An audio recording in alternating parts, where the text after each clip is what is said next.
Al Jazeera Podcasts. Today, purging dissent in the wake of the war on Gaza.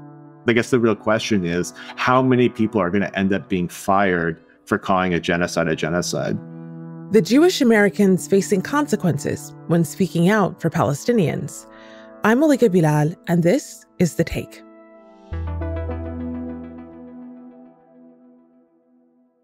My name's Shane Burley, and I'm a journalist based out here in Portland, Oregon.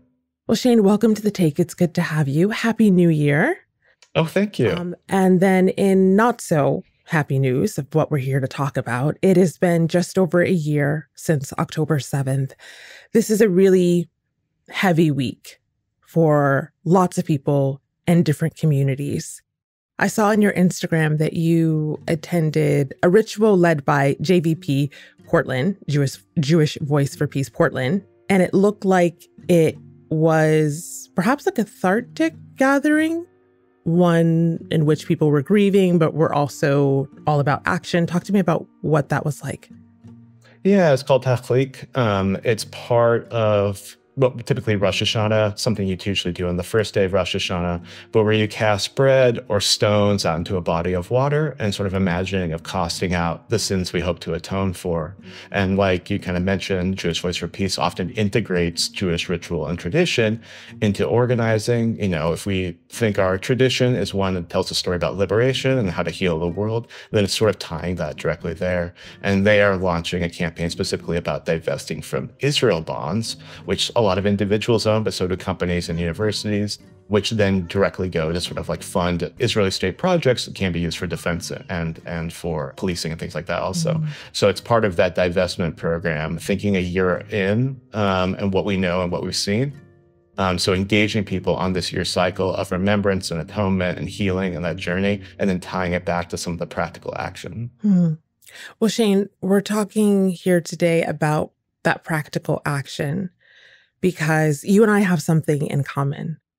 Shortly after October 7th of last year, I began seeing posts on the messaging apps and groups that I'm in, and they were about Muslims and Palestinians in workplaces around the U.S. who were being either disciplined, forced out, pushed out, or altogether fired. And this was for their stance on Israel or their activism over Israel's war in Gaza. And based on this newly published piece, an in-depth investigative piece you wrote for the magazine in these times, you were witnessing a similar phenomenon, but this time with Jewish Americans and largely Jewish institutions who were speaking out. So how did that story start for you? It started with actually Dan, who interviewed in the story, who was a Hebrew school teacher at the synagogue in Indiana, was sharing that he had been fired immediately after attending a demonstration where he was interviewed by a local reporter and, you know, talked about like what Jewish values had brought him out to join the demonstration, and then was immediately fired from his position for, as the rabbi, said later on, was because of his lack of sensitivity to folks' trauma there. Mm-hmm. And, you know, when discussing this with him, it became really clear, I don't think you're the only one. This likely has happened to others. And so I am on a number of sort of like chat threads like you are with a lot of young Jewish folks who started sharing their stories. And then I started talking to them. I'm like, are there others here? And they're like, oh, this is just the tip of the iceberg. Wow. We mentioned about 18 people in the story. We started having people kind of connect us one person at a time to different stories. Some people had, organized meetups or had chat threads of their own if they had been fired or were threatened with firing. And some people were brought into meetings and just point blank asked, we saw this photo of you at a demonstration. Are you an anti-Zionist? Come here and answer. And when some people answered yes, or they said something that was interpreted as being anti-Zionist, they were then told they couldn't return, they couldn't have the job, or there's some other process. So we had one worker at El-Khalili who was disciplined after making a comment about how they could understand why some people might see the breaking of the barrier wall on the edge of Gaza as a liberatory thing. If they've been growing up in this prison-like environment for so long, that was immediately seen as pro-Hamas and therefore de facto threatening. Wow. They were asked to go through an empathy training. And then it also brought them back to their original paperwork, which had said that, there's basically 3 types of organizations that you can be affiliated with if you come to work here. One was a Nazi party, the other was the Ku Klux Klan, and the third was any anti-Zionist organization. Wow. And I think another feature of this too was that a lot of people were quite frightened to speak. When we're talking about work issues and the fear of not being able to find another job, that often makes it hard to speak out. And that's why I think a number of people ended up being anonymous or couldn't have their quotes included because they were too frightened about what the long-term repercussions could be. Were you surprised by the number of people that reached out, whether they wanted to talk or didn't want to talk, the number of stories that you were seeing? I was surprised by how much this was happening, but it was something we started seeing in the weeks after October 7th, where a lot of particularly more progressive Jewish organizations got suddenly more conservative when it came to questions about Israel and Palestine. But I think what was also surprising was a lot of people were more willing to talk about it because I think they had also moved on this issue and said, like, okay, now I don't want to be quiet about this. I don't want it to be just my private activism or anything. I really want to speak out about that. So I think, there's a lot of movement that has happened in both directions. I think it bears reminding people that these are private religious institutions, and so they can make the rules what they want. So does that mean that people feel like they have nowhere to turn? It could. Folks at Mishkan Chicago, some of the folks I spoke to in the article were in the process of unionizing. They don't have what's National Labor Relations Act protections, meaning they don't technically have the legal rights to unionize in the same way that other workers do, but management can voluntarily recognize them. They assume Mishkan would likely voluntarily recognize them, and that can give people some protections. But again, things like other kind of just cause rules, things like that, they don't really apply in these situations. Religious institutions do work differently.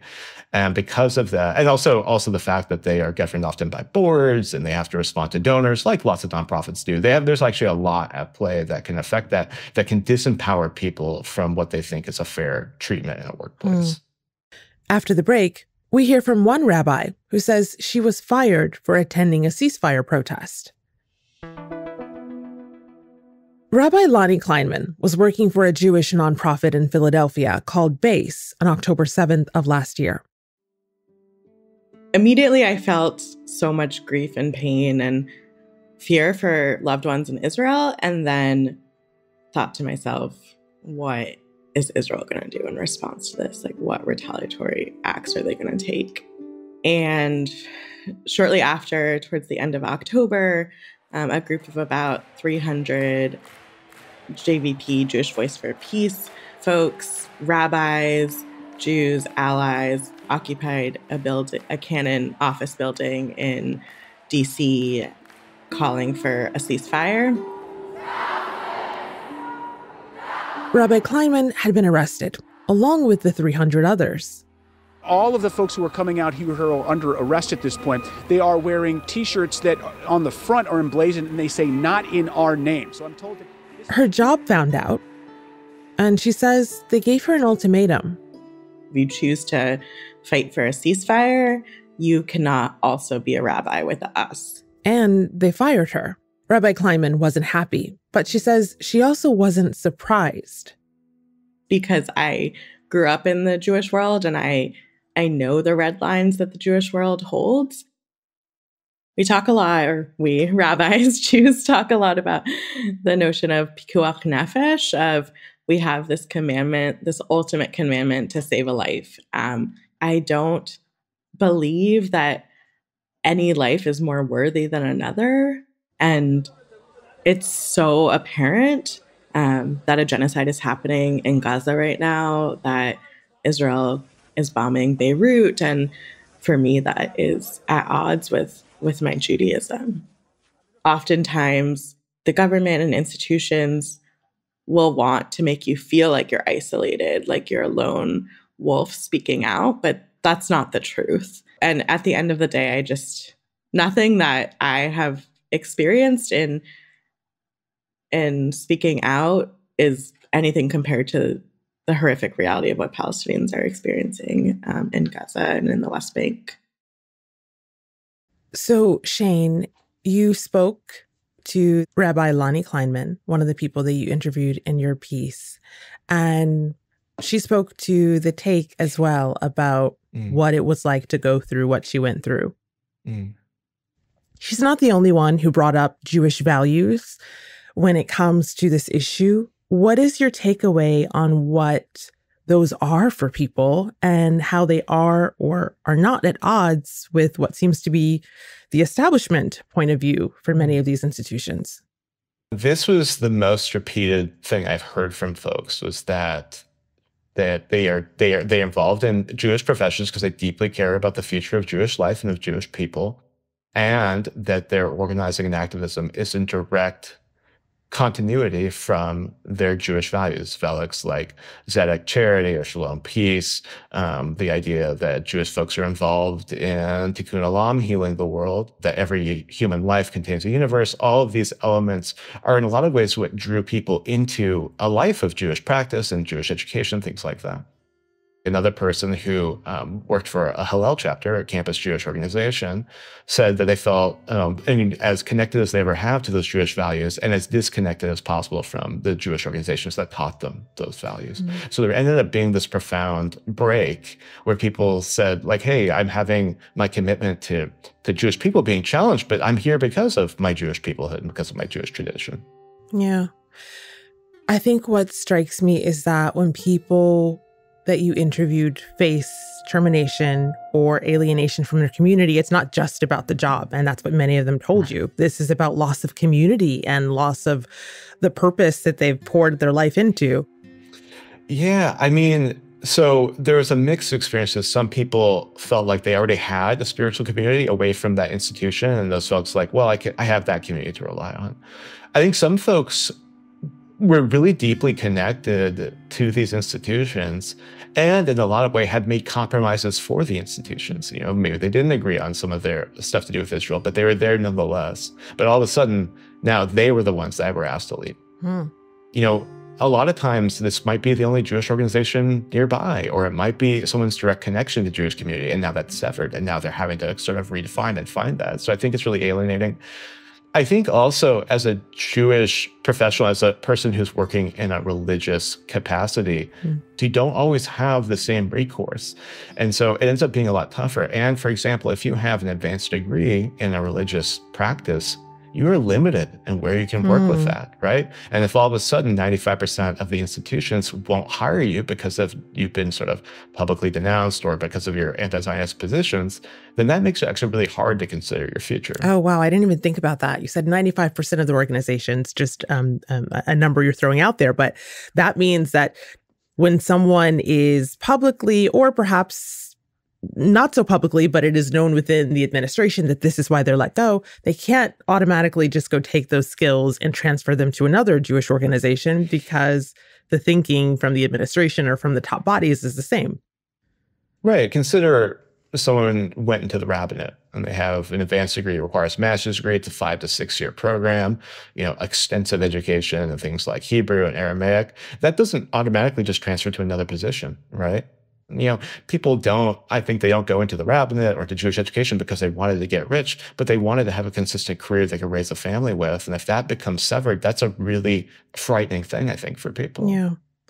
Shane, you explain in your piece that often the people who are making these decisions about dismissals or pushing people out from these communities, they bring up rising anti-Semitism, which is a real thing. You co-wrote a book about fighting anti-Semitism called Safety Through Solidarity, a radical guide to fighting anti-Semitism. How have you seen the conversation around anti-Semitism change or not change in this past year? Yeah, I actually don't think it has changed a lot. It has just gotten bigger and louder and more divisive. And so we've seen, for example, real anti-Semitism increase over the last year, particularly from the far right, neo-Nazi movements and things like that. But also what we describe in the book as sometimes weaponized accusations of anti-Semitism leveled particularly at Palestinian American protesters or pro-Palestinian demonstrators or campus activists or Jewish activists, where their organizing is understood as de facto anti-Semitism and framed as such. And so I think in a lot of ways, our debate about what is anti-Semitism, how it works, what's most threatening, that has continued, but the volume has been turned up so loud that it's actually, in some ways, shattered any ability of reconciliation to figure out, how to collaborate on these issues. Oh, wow. So does that mean then when these administration folks are telling people, well, you're making people feel unsafe, you're re-traumatizing them, and they bring up anti-Semitism, which is rising, there's no way to break that apart. There's no way to refute that or to say, me going to a protest or me liking a Facebook post or an Instagram post is not anti-Semitism. That conversation is not being had. Well, also you have a whole organizational infrastructure that validates the concerns in those ways. That's saying, okay, yeah, talking about the Israeli genocide in Gaza, that might be anti-Semitic. Or talking about Israeli apartheid, that might be anti-Semitic. Even pretty mundane or common, signs of Palestinian solidarity then get reframed as potentially anti-Semitic. And if it's not said absolutely to be so, it can be implied enough that there's discomfort then introduced, and then maybe this person doesn't have the ability to have the empathy or the relational capacity necessary to hold their position. Do you have examples from your piece of people you talked to in which that happened? I'm thinking of one, someone who faced repercussions for wearing a keffiyeh, but I'm sure there were others. Yeah, well, so the story you're mentioning, there was a staff member at a Jewish synagogue and school who was wearing a keffiyeh. A parent of a student there complained about it, and it started a sort of chain reaction. When they were brought into a meeting, they were told that, sometimes when people see a keffiyeh, they think about people who commit terrorism. And so, the implication being after October 7th, now you're seeing people wearing this keffiyeh, and keffiyeh means terrorism, that kind of thing. We had other situations where the implication isn't always that they're engaging in anti-Semitism, but that they're not acting as the protectorate against it. Mm-hmm. And so when pressed, they end up having to answer for things sometimes that they're not actually a part of. Finally, Shane, what is the wider and lasting impact of this? Because if these voices are being effectively silenced and these organizations are seemingly shifting to the right, where does that leave U.S. Jewish communities? I think it's in a really tough place. One thing that's really obvious to me is it's actually the progressive Jewish institutions that are having the toughest time right now because they're trying to hold these different opposing viewpoints in concert, and it's becoming really untenable. Institutions that were more conservative, that had more pro-Israel slant, they're actually pretty consistent in a way. It's other progressive institutions that are actually having the really tough time. I don't envy their leadership in a lot of this. And but what it ends up happening is that they're starting to draw lines where the boundaries were fuzzy, where they maybe were more accepting around anti-Zionists or people who just weren't Zionists. And so a lot of people are now given a choice. Are you going to try and conform to these institutions or build your own? And if you went to it as a job, I think building your own sounds great, but also it's financially volatile and not always that easy. But for these large organizations, they are also seeing a leadership vacuum and not a lot of people coming in professionally. There's fewer rabbis being graduated. There's fewer people going into these professions for a number of reasons. But a lot of organizations often bow to more conservative donor pressure or more conservative leadership, but in doing so, further cut themselves off from the rest of Jewish life. And so I think if we want to see a future of kind of public Jewish organizations, there's going to have to be a space made for people who are going to dissent on these pro-Israel policies, and they're going to do things like calling a genocide. And that's The Take. To read Shane's investigation, head to our social channels. We're at AJE Podcasts on Instagram and X. We'll be sharing a link to the piece there. And if you like conversations like these, give this episode a thumbs up. And remember to subscribe to the Al Jazeera English channel here on YouTube.